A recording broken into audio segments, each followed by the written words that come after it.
Halo anak ibu kelas 1.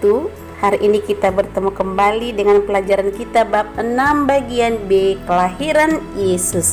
Nah, sebagai tujuan pembelajaran kita pada pagi hari ini, diharapkan kita mampu mengungkapkan rasa syukur atas kelahiran Yesus sebagai anak Allah yang maha baik dengan berbagai cara manusia. Nah, yang kedua, kita diharapkan mampu menyebutkan nama tokoh-tokoh yang ada dalam cerita kelahiran Yesus yang tertulis dalam Injil Lukas 2 ayat 1 sampai dengan 6. Dan yang ketiga, kita juga diharapkan mampu menyebutkan hari peristiwa kelahiran Yesus yang lahir di palungan di kandang domba.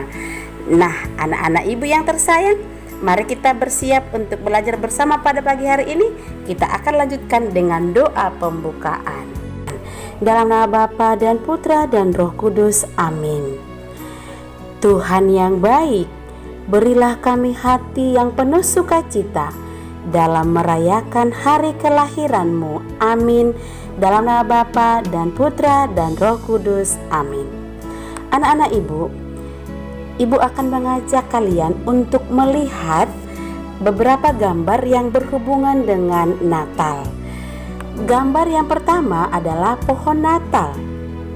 Nah, gambar yang kedua adalah Sinterklas. Dan gambar yang ketiga adalah kandang Natal. Dan gambar yang terakhir atau yang keempat adalah hiasan Natal.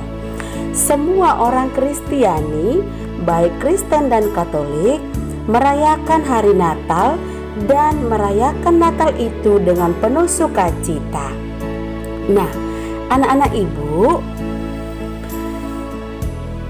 Natal adalah hari kelahiran Yesus. Kelahiran Yesus memberikan kegembiraan bagi semua orang. Kelahiran Yesus juga memberi teladan kesederhanaan. Bunda Maria melahirkan Yesus di kandang domba. Anak-anak ibu, hari ini kita akan mendengarkan cerita kitab suci Injil Lukas tentang hari kelahiran yang kita rayakan setiap tanggal 25 Desember. Bersiap. Matius 1, Lukas 2 ayat 1 sampai 7. Inilah silsilah Yesus Kristus anak Daud, anak Abraham. Jadi seluruhnya ada 14 keturunan dari Abraham sampai Daud, 14 keturunan dari Daud sampai pembuangan ke Babel, dan 14 keturunan dari pembuangan ke Babel sampai Kristus.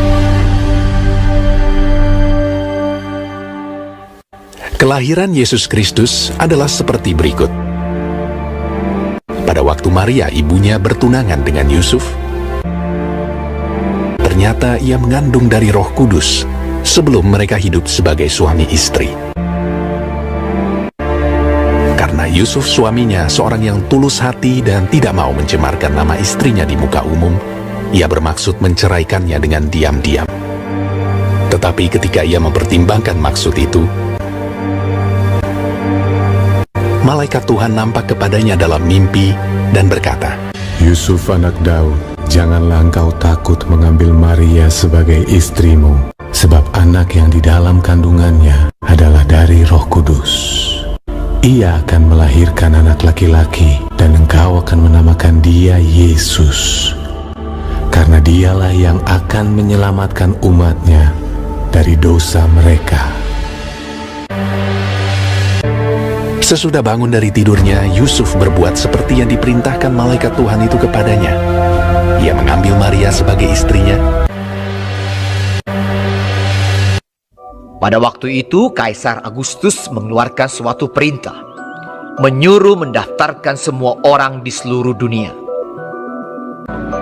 Demikian juga Yusuf pergi dari kota Nazaret di Galilea ke Yudea, ke kota Daud yang bernama Bethlehem, karena ia berasal dari keluarga dan keturunan Daud, supaya didaftarkan bersama-sama dengan Maria, tunangannya yang sedang mengandung. Maka pergilah semua orang mendaftarkan diri masing-masing di kotanya sendiri. daerah itu menjadi ramai sekali. Tidak ada penginapan untuk Yusuf dan Maria. Akhirnya, Yusuf menemukan sebuah tempat untuk menginap, sebuah kandang binatang. Ketika mereka di situ, tibalah waktunya bagi Maria untuk bersalin. Dan ia melahirkan seorang anak laki-laki, anaknya yang sulung. Lalu dibungkusnya dengan lampin dan dibaringkannya di dalam palungan.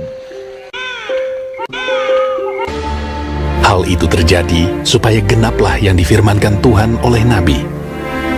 Sesungguhnya anak darah itu akan mengandung dan melahirkan seorang anak laki-laki.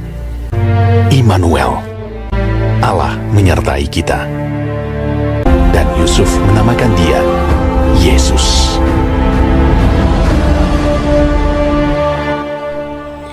Anak-anak ibu, sebagai pendalamannya adalah Yesus lahir di kota Betlehem.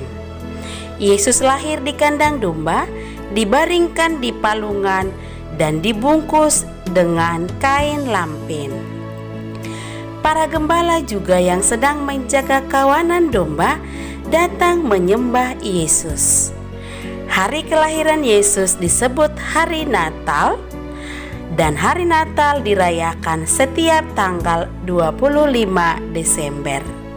Nah, anak-anak ibu, inilah pendalaman kita dan ibu akan memberikan tugas pengetahuan ya yang akan kamu kerjakan di Google Classroom nanti. Yang pertama adalah siapa nama ibu Yesus? Yang kedua, di kota manakah Yesus dilahirkan? Dan yang ketiga, siapa yang datang menyembah Yesus saat Yesus lahir? Dan yang keempat, di manakah Yesus dibaringkan saat dia lahir? Demikian pembelajaran kita tutup dengan doa penutup. Dalam nama Bapa dan Putra dan Roh Kudus. Amin. Tuhan, terima kasih Engkau lahir untuk kami. Berkatilah kami untuk mampu mewartakan damai bagi semua orang. Amin. Dalam nama Bapa dan Putra dan Roh Kudus. Amin. Anak-anak ibu yang terkasih, demikian pembelajaran kita. Sampai jumpa. Terima kasih dan salam sehat.